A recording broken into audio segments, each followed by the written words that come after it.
lot of excitement and anticipation building for tomorrow's Greenville Regional. I'm very excited to have this next guest as we're joined by Sherman Reed, the head coach of the Coppin State Eagles. Coach, we appreciate your time this evening. Absolutely, guys. I'm appreciative to be on your show, man. No doubt. Congratulations on an excellent season and everything you've done there with that Coppin State program. You know, just if you would, and you can talk about your season on the whole. You won 24 games, won the MEAC conference tournament, and this program has made tremendous strides in recent years. Yeah, we set out this year, given the talent we had. You always look at your personnel on paper, and we knew we had a very strong ball club on paper. And after about 2 weeks of the fall session, the coaching staff, we all looked at one another and said, wow, man, this is a special team. And we sought out to, from the very beginning, trying to get that regular season conference championship. We told the guys that before we get to a regional opportunity or the conference postseason, let's try to get a championship under our belt, and that is regular season. So we literally had a wire-to-wire finish as our first place ball club in our conference. But we lost the regular season and the number one seed in our tournament by 8 percentage points because we lost the last 4-game conference series to rain. So we got washed out. And with that washout, we lost the 2-game lead that we were holding on to. And give Delaware State University credit, man. They took advantage of us being doormat, and they took 3 straight from Maryland Eastern Shore. And so they edged us out for the regular season. So we really entered the conference championship with a chip on our shoulder, so to speak, because we thought really we had played well enough, and we had really earned the regular season berth, but Mother Nature had a different story. But it's a very strong ball club we have, and we field the ball well. The pitchers pitched and compete in the strike zone. We walk very little batters. And we do one thing really well that's been really our motto really the last 4 years, and that is we hit. And, we're one of the top hitting teams every year in conference play. The one caveat to the season was adding the speed component, being one of the top 10 teams in the country in base stealing and stealing at a successful rate of 83%. So that was the one piece that really took us to another level in terms of creating havoc on the bases with our aggressive base running. Coach, you guys are a good hitting team, as you said. What is the approach at the plate from a coaching standpoint that makes you guys such a good hitting team? Yeah, what we try to do is, the game of baseball is one of the toughest sports there is to play. And the toughest thing in any sport is to hit a baseball. So, our philosophy has been to be very disciplined and have great discipline at bats. Don't go swinging at pitchers' pitches. Make the pitcher hit some part of the plate. And we do a really, really good job of letting those balls off the plate in the dirt go and forcing the pitchers to pitch in the strike zone. And when they do, we have a high percentage chance of barreling the ball up really well. And that's been our philosophy. That we have good discipline at bats from the first batter in Wellington Balsley to our number 9 hitter in Matthew Day. You mentioned your speed on the base pads. How many stolen bases do you guys have, and do you guys get into any small ball with that speed? Yeah, I think we ended the season 114, 116 stolen bases as a team. We probably have 4 or 5 guys with multiple or double-digit stolen bases. We will move base runners along. We don't do a lot of sitting around waiting for that Baltimore Oriole legend manager Earl Weaver waiting around for a 3-run homer. So we tend to move guys along when we have to, and the guys have been doing a spectacular job of executing the small ball and getting the ball down to advance that runner in scoring position. So those are all the things, like I said, that has contributed to our success. And we take a lot of chances on the base pass. I think at one point this year, we were number one in the country in triples, and I think we're still in the top 10 total triples for a ball club as well. Now, Coach, looking at your club specifically, Jordan Hamberg is a guy that really stands out. He's a candidate for the John Olerud Award for the top two-way player in college baseball. You know, he also is a designated hitter. In addition to everything he does on the mound, it's a left-handed arm. You know, 6'1", about 190 pounds, sophomore out of New Jersey, hitting 355 with 8 home runs and 34 runs driven in, and then 6-2 record and 86 strikeouts and 62 in the third innings is a number that stood out to me. I tell you what, you just now summarized why he's one of the top two-way baseball players in America. Last year, you live and you learn. He was a true freshman last year, and we had him play outfield and swing the bat when he wasn't on the hill. And the taxation on his body caught up with him the last quarter to a third of the season. So this year, to keep the kid healthy and fresh, we took the defensive part off his plate and had him focus on just pitching and DHing. And that has played real well. We've kept him healthy. And with those spectacular numbers, he still missed two weeks of the season, with an injury. So, he's got the single season strikeout record for Coppin State. I tell you what, Major League Baseball is going to have a hard time trying to determine what's next for this kid, because this kid can swing them with the best of them, and you give him the ball on the mound, you absolutely, every one of his teammates feel and believe strongly that we got a chance to win that game when he takes the ball and goes on the hill. Obviously, without diving into specifics, tell us what you can about Jordan as a pitcher. In addition to him being left-handed, what type of velocity does he have, and what pitches does he throw? Yeah, he's like I said, he's got two breaking pitches that he has great command. When Jordan's really right, he can throw his breaking pitch over and really any count. And he's 89, 92 with some good tail on his fastball. And like I said, the key is, and we'll know very early in the game if he's on his A game, when he's getting that breaking ball over, that curved ball over, and that nice tight slider over, then we know he's on his A game, and he becomes a very tough guy to catch up with. Does he typically what am I trying to say? How much leash does he have? Does he typically go late, 7th, 8th inning, or do you try to get into your bullpen by the middle innings, or is it just depend on how he's pitching? Yeah, Jordan is one of those guys. It's tough to get a read on him when you go out, when you think he's at his pitch limit, and you go out there to talk to him. He never wants you to take the ball from him. So he's one of those kids that want to finish what he starts. But obviously, we have a pitch count in mind for Jordan. In an ideal world, Jordan gets us to our closer, Rashard Ruff. If we get 7 great innings out of Jordan, we're going to be happy. We're not going to push him beyond that, but there's a specific pitch count that we have in mind. Once he reaches that, we hope we're late enough in the game and he's been economical enough with those pitches that we can go to a real strong Rashard Ruff, who's going to be a 91, 94 guy with a great changeup.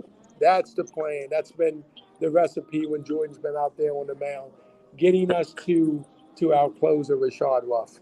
Coach, I'm sure you've heard since you announced you were coming to Greenville for the regionals about the atmosphere in East Carolina. It's a great baseball atmosphere here. The Pirate Nation prides themselves on being loud and supporting the team. The jungle out in the outfield is they like to harass the outfielders, but in a fun way. It's nothing derogatory. So have you prepared your team for that atmosphere? And just curious as to what the biggest crowd is you guys played against this year. Probably opening day at Cal Baptist, 4,200 fans in the seats to open the collegiate season this past year. So we're prepared. We've heard some really great things about the colorful fan base at ECU, man. We've done our homework. We've talked to our outfielders. We got our outfielders prepared. The great thing is we've got an upper class outfield. We got We got a senior. We got fifth year senior in right. We've got a fifth year left fielder. We got a center fielder that's a 4 year senior. So those guys are going to be mature enough to recognize that it's all in the game, and they're prepared to hear the cat calls in a good way. We heard that the cat calls are done really in great respect for the opposing teams, and our guys are looking forward to it, man. Coach, a couple more things for you here. One about some more personnel, roster questions. You look at the numbers. You also, in addition to Hamberg hitting 355 with 8 bombs, you also have second baseman Corey Miley, and then your right fielder, I think that you just referenced, is it Marcos Castillo? Castillo, yeah. So both of them are also hitting in excess of 330. Yeah, Marcos Castillo has done nothing but been a career 340 hitter for us since the day he showed up on campus 5 years ago. Corey Molly is a Division One transfer that came in, and all that kid has done is be one of the top 20, top 25 batters in America with an on-base percentage that's crazy. On the other side, approaching 470. So we've got guys that, like I said, are seasoned hitters, and we're fortunate in that Castillo really turned it up for us that last quarter of the season. We really rolled hot Castillo's bat right into the tournament. So these are guys that know how to get it done. They're used to playing on big stages, and we really don't think there's going to be really any issues with, like I said, them being able to perform in a hostile crowd, hostile environment, such as ECU. Final thing for you, you're a native of Baltimore. You actually played your baseball at Towson, and I believe what I read that you played for Billy Hunter. Absolutely. And obviously with the Orioles and Rangers. So if you would, talk about Coach Hunter and everything you learned from him, and then you played 10 years in independent ball. Yeah, I'll tell you what, man, it was a thrill being a close fan following the Baltimore Orioles. And with Coach Hunter, Hall of Fame Baltimore Orioles coach, he was a third base coach. And we followed the Orioles so closely as Baltimoreans. When he took that job with the Texas Rangers and left the Baltimore Orioles, I think the job Coach Hunter did, he got them in, I think he was manager of the year that year, and also got them in their first playoff in decades. And when he had a contract dispute with Texas, he decided to come back home to Towson, and he took over the Towson program.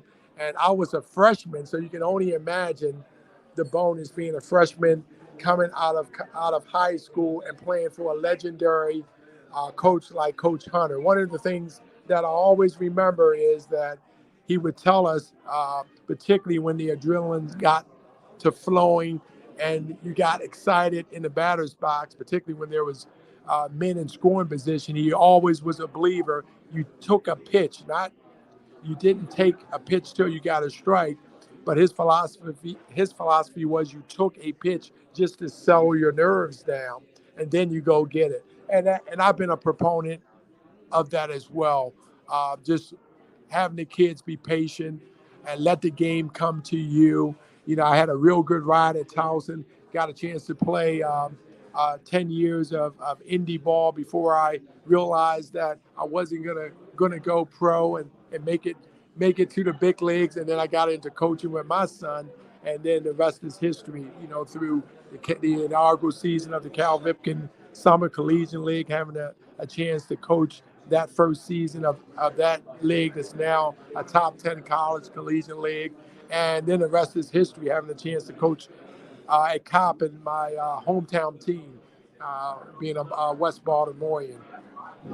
Coach, I did have one more thing for you. I know Bubba said we were wrap it up, but I did want to get this question in before we wrap it up, if you don't mind. Okay, sure. Memphis just hired an African-American head coach. I'm terrible with names. I cannot think of his name right now. I believe he's the only African American head baseball coach outside of HBCUs. What are your thoughts on the opportunity for minority coaches in college baseball? And it's obviously nice to see Memphis hire him, and he was deserving of the job. That's a really, really good question, man. And that's, quite honestly, man, that could be a whole segment. I'm coaching in an HBCU conference, that being the Mid-Eastern Athletic Conference, and then we have the SWAC, the Southwest Conference. And even if you look at the 16 HBCU schools, I don't believe there's more than 5 African American head coaches, even in a historically black conference such as the SWAC and the MEAC. And someone crunched numbers, and I don't know if it's true, but they said, Coach Reed, did you know that you're the only African American head coach in the 2020 NCAA regionals? And I'd say, wow, I never thought of that. And that's pretty disappointing, in that there isn't enough African American baseball coaches out there, or given the opportunity, particularly at any level of college baseball, whether it was Division I, Division II, or Division III. It's something that we all have to work hard on improving. And I know Major League Baseball, that subject comes up often. And one of the disappointing things too, while I have you guys here, man, now that we're on that subject, we're down to a 4-conference membership school, and I know that we were given a waiver to get the automatic bid. We were given a waiver to have the automatic bid continue to come out of the MEAC, despite being down to 4 teams. And I know the NCAA has a rule that you must have 6. You can drop down to 5, but you must show that you're trying to get back up to the 6 number. And we're down to 4, and there's rumors they're going to not honor us and our automatic bid coming out of the MEAC next year. And how disappointing would that be? Because I wouldn't have had this opportunity to be one of the amongst the only head coach at the Division I level participating in an NCAA regional. So we hope that the NCAA will rethink that, particularly given how hard the commissioner of the MEAC is fighting the challenges of trying to expand to get us back up to 6 teams, or to have us look at opportunities as 4 teams to go in another conference as an associate member for baseball. So I appreciate you bringing that subject up because it's a very important subject, and there ought to be more opportunities for minorities in the game of baseball, both in the coaching box as well as on the field as participants. Absolutely, and that's very interesting about the MEAC. I did not realize you guys were down to 4 teams for baseball, and it'll be interesting to see how that's addressed down the line. And not to get off on a tangent, but that's something, East Carolina, with the way the American Athletic Conference is, at 8 teams, just having 7 opponents, you played a travel partner. In East Carolina's case, at Cincinnati, you played 6 games against that common opponent. But you guys this year, played each team 12 times? That's absolutely right. 12 times. Yep, absolutely. So, but and just to clarify for our listeners, that was Carrick Jackson, or is Carrick Jackson, I should say, the Memphis coach. So very interesting. Hold on, I didn't know that. Carrick Jackson was named Carrick Jackson. Yes, sir. Carrick Jackson. Congratulations! I got to give that guy a call, man. He just made my day. I did not hear that. Yeah, he got the job about a week ago now. It was during the American Conference tournament. Yes, sir. He had also been a head coach at Southern. Is that right? That's right. He was at Southern. He was also an associate head coach. Man, I wanna say it may have been Memphis. If I can remember, Kerwick had a opportunity. He was an associate recruiting coordinator for, I thought it was Memphis back in the day, and maybe they're bringing him back. But he was running the MLB draft league. Exactly. Yeah, he had a very interesting, resume.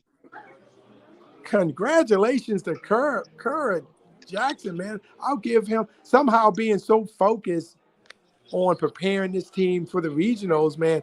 I haven't been watching TV, reading newspapers, listening to the radio, man. I've been just so focused. I missed that one. Thanks for bringing that news to my Absolutely. attention. Like Coach Godwin always says, you've had tunnel vision. You're ignoring the noise. And I've been doing that, man, for the last 9 days. Well, Coach, we certainly appreciate your time this evening on the eve of the start of the Greenville Regional. Congratulations to you and Coppin State once again on an excellent season, and we appreciate the time. Thank you again, guys. We're looking forward to it, and thanks for having me on. All right, thanks, Coach. Okay.